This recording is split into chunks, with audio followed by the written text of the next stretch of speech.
saya melakukan penghematan. Karena itu cukup seminar, cukup kajian-kajian, cukup apa itu FGD, apa itu forum group discussion, diskusi. Mau diskusi apa lagi? DPR bersama pemerintah diam-diam membahas revisi Undang-Undang TNI di salah satu hotel mewah Jakarta. 3 aktivis dari koalisi masyarakat sipil untuk sektor keamanan melakukan aksi protes dengan menggeruduk lokasi rapat. Mengapa pembahasan revisi Undang-Undang TNI harus dilakukan tertutup tanpa melibatkan partisipasi publik?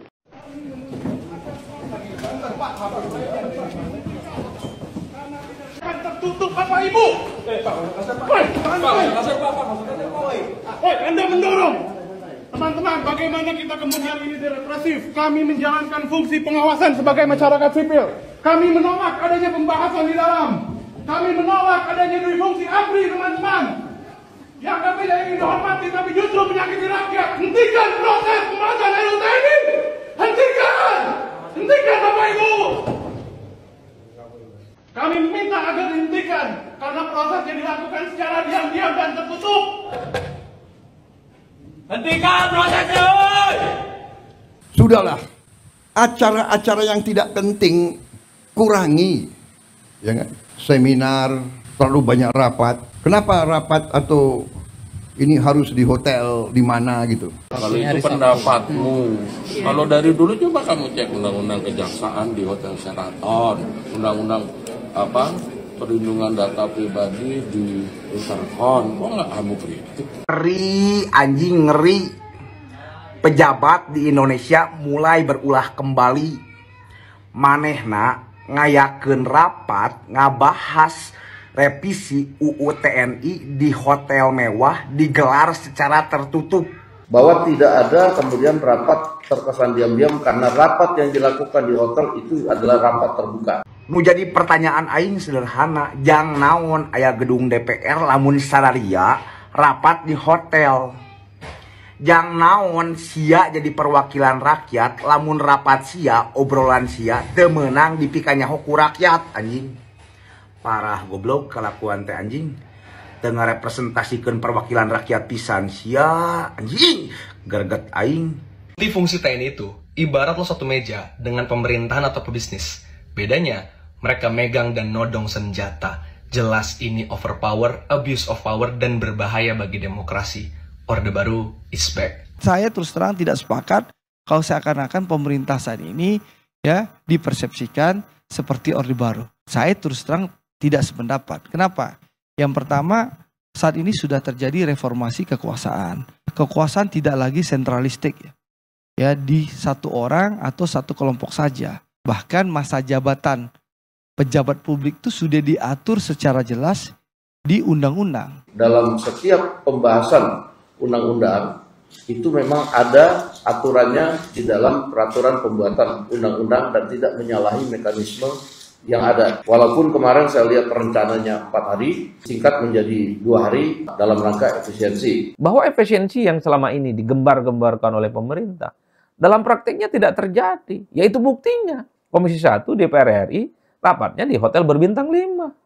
Itu kan mencederai rasa keadilan. Di tengah semua kementerian, di tengah misalnya semua lembaga, itu terjadi pengetatan di mana-mana. Pangkas kanan, pangkas kiri. Tapi rapat-rapat yang diadakan oleh kawan-kawan DPR Komisi 1 justru di tempat yang menurut saya salah satu tempat yang paling mewah di Jakarta. Teman-teman bisa Google berapa harga sewa di Hotel Fairmont Jakarta itu. Hanya sekedar untuk membahas revisi yang terkait dengan Undang-Undang TNI. Artinya apa? Publik per hari ini sebenarnya cukup tidak percaya apa yang seringkali disampaikan oleh pemerintah, hal-hal yang sifatnya hebat, hal-hal yang sifatnya besar. Kalau dalam implementasinya seperti ini. Akhirnya kita kembali pada konsistensi dari pemerintahan Presiden Prabowo yang memang menginginkan ada penghematan, yang disebut efisiensi. Tetapi fakta-fakta yang terbaca oleh mata netizen juga menunjukkan inkonsistensi. Kemarin beredar berita bahwa pembahasan perubahan undang-undang TNI dan Polri itu dilakukan di hotel mewah. Ada gambar-gambar di situ. Kalau mau konsisten, ya kenapa nggak sidang di DPR aja, kan ada ruang-ruang sidang di DPR. Kenapa mesti dibawa ke hotel? Nanti juga akan ada semacam draft yang tidak diedarkan pada publik sehingga percakapan publik tidak dilibatkan dalam pembahasan dua undang-undang yang sangat strategis, itu undang-undang tentang kepolisian dan tentang TNI. Jadi apapun bisa ya diawasi oleh masyarakat. Itulah kebebasan pers dan kebebasan berekspresi. Lalu juga bagaimana kita melihat sekarang kebebasan dari kelompok masyarakat sipil, organisasi non pemerintah, LSM itu begitu berani sekarang mengkritik, mengawasi pemerintah tanpa perlu takut direpresi seperti zaman Orde Baru. Yang pertama saya sampaikan bahwa tidak ada kebut-mengebut dalam undang-undang revisi undang-undang TNI. Seperti kita tahu bahwa revisi undang-undang TNI ini sudah berlangsung dari berapa lama ya? Berapa bulan lalu. Dan itu kemudian dibahas di Komisi 1 termasuk kemudian mengundang partisipasi publik. Saya tidak setuju tentara berbisnis, saya tidak setuju tentara kembali berpolitik. Kenapa? Karena saya cinta Indonesia dan saya tahu persis bahwa sebaiknya tentara ada di atas semua golongan. Tentara tidak menjadi partisan, tentara tidak menjadi alat kekuasaan. Jadi jangan bayangkan bahwa ada kebebasan seperti sekarang. Ketika kita bebas berbicara, ketika keep talking bisa dibuat, tidak ada. Itulah masa kelam sejarah Indonesia ketika tentara masuk ke dalam fase atau periode ketiga. Tentara yang berpolitik. Karena tentara itu harus ada di atas dan bekerja untuk kepentingan semua pihak. Tentara tidak boleh partisan, tentara tidak boleh berpihak, tentara tidak boleh mengelompok, tentara tidak boleh jadi alat kekuasaan. Tentara harus menjadi alat negara. Jadi dengan cara berpikir itulah maka tentara memang harus diatur. Di fungsi TNI itu, ibarat lo satu meja dengan pemerintahan atau pebisnis. Bedanya, mereka megang dan nodong senjata. Jelas ini overpower, abuse of power, dan berbahaya bagi demokrasi. Orde Baru is back. Mayor Teddy jadi seskap tapi nggak mundur dari perwira aktif. Sampai-sampai dimarahin loh sama SBY. Kedua, Dirut Bulog itu dari TNI aktif. Ketiga, kepala daerah itu dibikin main tentara-tentaraan.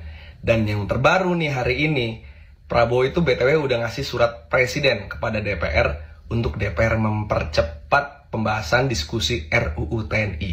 Dan hari ini Komisi 1 DPR RI membahas soal revisi RUU TNI. Yang di dalamnya ada wacana soal TNI bisa kembali menduduki jabatan sipil. Mengerikan. Wacana ini jelas perlu kita tolak guys. Dan ini alasannya biar lo tahu kenapa ini bahaya. Pasti ada yang nanya, Bang, emang perwira itu gak kompeten apa? Kenapa gak boleh sih ngisi jabatan sipil? Emang mereka gak bisa? Kan ada juga yang pinter. Pertanyaannya dibalik.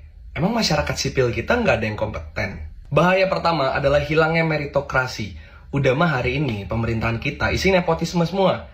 Keluarganya, anak-anaknya. Makin-makin ke depan, para jenderal militer yang isi sipil pasti akan bawa anak-anak buahnya.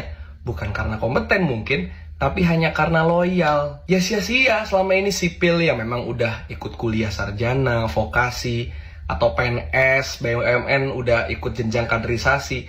Nggak akan kepake. Makin suram lah Indonesia, makin jauh dari namanya kompetensi base. Bahaya kedua adalah sentralisasi. Padahal salah satu berkah reformasi adalah desentralisasi. Sekarang kepala daerah aja mau dibikin seragam militer-militeran supaya apa? Satu komando.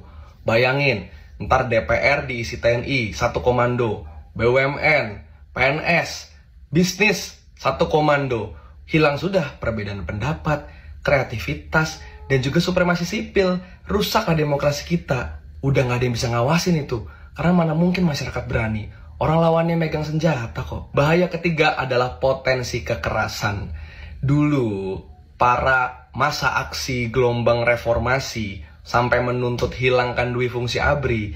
Ya karena selama Orba memimpin, militer itu abuse of power. Banyak kekerasan berulang terjadi, intimidasi terjadi, dan juga bahkan penculikan, penembakan terjadi. Masa kita mau ngulang? Masa kita cepat lupa sih? Udah cukup lah para perwira yang memang belajar panjang di tempatnya ini diberikan pos-pos pertahanan. Jangan masuk sipil. Jangan kayak Jokowi sama Bahlil. Sipil ya kan, Bahlil HMI malah. pakai seragam militer. Nggak cocok kan? Begitupun sebaliknya, jangan dibalik-balik. Mohon izin komandan, kok publik yang nolak RUU TNI malah dibilang kurang kerjaan? Bukannya TNI yang kurang kerjaan, makanya butuh duduk di jabatan sipil. Assalamualaikum warahmatullahi wabarakatuh. Jumpa lagi dengan saya di Kem TV Channel. Wah, barusan kita lihat ya, sebuah rapat di hotel mewah, yaitu anggota DPR Komisi 1 ya, yang sedang ya merapatkan revisi undang-undang TNI ya, TNI Polri, dan digeruduk oleh massa dari Kontras ya, koalisi masyarakat sipil ya, yang menentang adanya rapat di hotel mewah.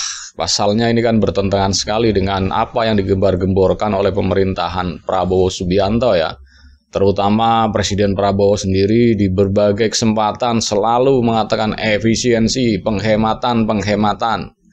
Tetapi ternyata pemerintah dan DPR rapat di sebuah hotel mewah, membahas kesannya terburu-buru dan seolah-olah kesannya juga ditutup-tutupi ya, tidak terbuka kepada masyarakat, tidak seperti biasanya rapat di gedung DPR lah, yang live disiarkan langsung dan masyarakat bisa ya menyaksikan apa yang mereka bicarakan ya, para wakil-wakilnya. Jadi pertanyaan besarnya adalah anggota DPR Komisi 1 ini sebenarnya mewakili rakyat atau mewakili kepentingan pemerintah atau mewakili penguasa. Jadi kan ini sangat kontras sekali ya, paradoks sekali dengan apa yang dikatakan, yang digembar-gemborkan oleh Presiden Prabowo ya, efisiensi. Bahkan yang kita yang mengkritik kabinetnya gemuk aja dibilang dasmu. Ini terang-terangan sekali ya. Anggota DPR rapat di hotel yang paling mewah, kalau kata Bung Adi Prayitno ya, hotel itu hotel paling mewah di kawasan Jakarta. Kita bisa bayangkan sewa hotelnya aja sudah berapa. Dan ingat, yang dipakai untuk menyewa segala macamnya itu adalah uang rakyat.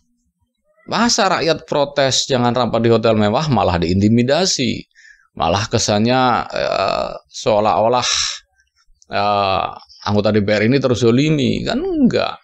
Bahwa kita menggeruduk ke sana itu memprotes. Buat apa gedung DPR segede gaban itu tapi nggak digunain, malah rapat di hari libur, rapatnya di hotel mewah pula. Bagaimana perasaan rakyat Indonesia ini mau tenang kalau wakil-wakilnya di DPR ternyata tidak mementingkan kepentingan rakyat, tetapi justru malah kepentingan penguasa. Dan yang bikin miris lagi, penguasanya saat ini yaitu pemerintahan Pak Prabowo selalu berkoar-koar. Efisiensi, pemangkasan anggaran, penghematan, jalan-jalan ke luar negeri. Bahkan Pak Prabowo sendiri mengatakan, untuk apa rapat-rapat, seminar-seminar di hotel mewah. Tetapi ini yang bikin orang gergetan, jengkel. Kenapa anggota DPR dan pemerintah rapat di hotel mewah? Sedangkan Pak Prabowo kan berkuar-kuar, jangan rapat di hotel mewah. Kurangi anggaran, penghematan. Kita pikirkan rakyat, kita pikirkan kehidupan rakyat yang tidak mendapatkan pekerjaan, yang sekolahnya rusak. Lebih baik dananya dialokasikan ke sana. Tahu-tahu DPR dan pemerintah rapat di hotel mewah membahas RUU TNI. Yang notabene disinyalir ya, diduga akan memasukkan pasal-pasal yang membawa kita ke dalam era Orde Baru lagi. Ini kan sangat mengkhawatirkan sekali. Oke, kita itu nggak mempermasalahkan itunya, substansi rapatnya itu apa yang dirapatkan itu terserah. Anda yang berkuasa, berkuasalah. Semau Anda mau dibuat bagaimana aturan ini terserah. Tetapi ingat, Anda rapat di hotel mewah itu, yang kami protes itu Anda rapat di hotel mewah, sementara rakyat Anda kan lagi kesusahan begini. Itu loh yang menjadi konsen kami, para pengkritik pemerintah lah. Itu silahkanlah Anda mau merumuskan, mau dibikin bagaimana negara ini, Anda, posisi Anda sekarang yang berkuasa, silahkan. Tetapi tolong jangan sakiti hati kami karena kami melihat Anda sekalian rapat di hotel mewah. Sementara gedung DPR dianggurin. Gedung DPR yang sekian lebar, silahkan Anda rapat di gedung DPR. Mau 2 hari 2 malam, mau 4 bulan aja rapat di sana, nggak pulang-pulang pun nggak masalah. Karena itu gedung DPR yang dibangun dengan uang rakyat. Tetapi Anda malah meninggalkan itu dan rapat di hotel mewah. Itu saja poinnya yang kami protes. Kalau substansinya Anda mau merapatkan, mau bikin undang-undang, semau-mau Anda lah. Nggak masalah kami. Tapi tolong, jangan pamerkan kemewahan di depan muka rakyat Indonesia. Itu saja. Dan ya, yang membuat kita miris lagi, wakil ketua DPR-nya dari fraksi Gerindra ya, Pak Susmi Dasko ya, juga mengatakan bahwa itu rapat terbuka, rapat tidak tertutup, dan bahwa pasal-pasalnya kita nggak memasalahkan pasalnya, Pak. Dan yang bikin miris lagi, Pak Susmi Dasko mengatakan harusnya itu rapatnya 4 hari dan dan kita kebut menjadi 2 hari, dan itu adalah efisiensi. Coba, efisiensi ya harusnya rapatnya di dalam gedung DPR, bukan di hotel mewah, Pak. Itu namanya efisiensi. Kalau bisa aja penerangannya dikurangi. Itu namanya efisiensi. Bukan malah rapat di hotel mewah yang harusnya 4 hari jadi 2 hari, itu efisiensi. Bukan begitulah, efisiensi ya rapatnya di gedung DPR. Fasilitas seadanya, kalau bisa ya sesederhana mungkin. Katanya mau efisiensi, mau penghematan. Aduh, ini nih yang bikin rakyat makin berkurang rasa kepercayaannya kepada pemerintah. Kepercayaan rakyat kepada pemerintah, saya yakin makin hari makin berkurang, dan saya takutnya sudah tidak percaya lagi sama sekali sama pemerintah. Jadi terserah pemerintah mau dibuat apa kayak negara ini, terserah lu deh, lu yang atur, lu yang kuasa lah, terserah. Mau ngomong akhirnya kan sama aja sama yang kemarin, sen kiri beroknya kanan, ngomong efisiensi nggak utangnya malah pemborosan. Jadi antara ucapan dan tujuan tuh saling kontradiktif, paradoks. Tujuannya kemana, ngomongnya kemana. Jadi antara ucapan dan tindakan kok nggak selaras nih pemerintah ini. Ini yang bikin kita tanda tanya besar, Pak. Dan Anda bilang ini efisiensi. Efisiensi dari mana? Orang rapat di gedung DPR dikosongin, malah rapat di hotel mewah kok efisiensi. Mikirnya itu gimana gitu loh. Kita aja mikirnya gimana? Seolah-olah terburu-buru dikebut harus selesai undang-undang ini. Bodoh amat undang-undangnya mau dibikin apa kayak negara ini, terserah. Maksudnya ya, mbok ya tolong antara ucapan dan perbuatan tolong diselaraskan supaya rakyat lebih percaya lagi kepada pemerintah. Jadi jangan salahin kami kalau kami tiap hari mengkritik segala macam. Masalahnya perbuatan dan ucapan Anda tidak selaras, Pak. Kalau perbuatan Anda selaras dengan ucapan, nggak mungkin kami mengkritik yang aneh-aneh. Soalnya tingkah pemerintahan saat ini pun aneh-aneh. Jadi jangan salahin netizen kalau mengkritik aneh-aneh. Iya kan? Dari mana pengkritik-pengkritik ini kok bisa bersuara? Ya karena dari antara kebijakan, ucapan, dan perbuatan tuh nggak selaras. Yang selalu digembar-gemborkan oleh Pak Prabowo apa? Kan penghematan dan efisiensi. Tetapi kenyataannya justru malah pemborosan. Giliran dikritik, kabinet Anda gemuk, ini boros, ini bocor, ngamuk, nggak terima. Bahkan ya ini menurut beritanya ini, yang kemarin menggeruduk kantor DPR pun diintimidasi. Dari kontras itu katanya mendapat ya teror, ada penelpon gelap atau ancaman-ancaman. Ini kan miris sekali, bahkan mengingatkan kita kepada era Orde Baru ya. Bagaimana undang-undang subversif diberlakukan Siapa saja yang mengganggu jalannya pemerintahan akan ditindak tegas dan bisa dikenakan hukuman. Dulu tuh undang-undang subversif yang diberlakukan di era pemerintahan Orde Baru. Apakah ini akan dikembalikan ke sana? Terserah. Ini Anda yang berkuasa. Mau kembali ke Orde Baru kayak mau kembali ke Orde Lama, cuman tolonglah. Tolong antara ucapan dan perbuatan itu tolong diselaraskan. Bukan cuma sekali loh. Presiden kita mengatakan efisiensi, penghematan anggaran. Tetapi yang terjadi, apakah ini efisiensi? Rapat di hotel mewah. Apakah biayanya lebih ngirit daripada rapat di gedung DPR? Kan mestinya enggak. Belum sewa gedungnya, mewah lagi.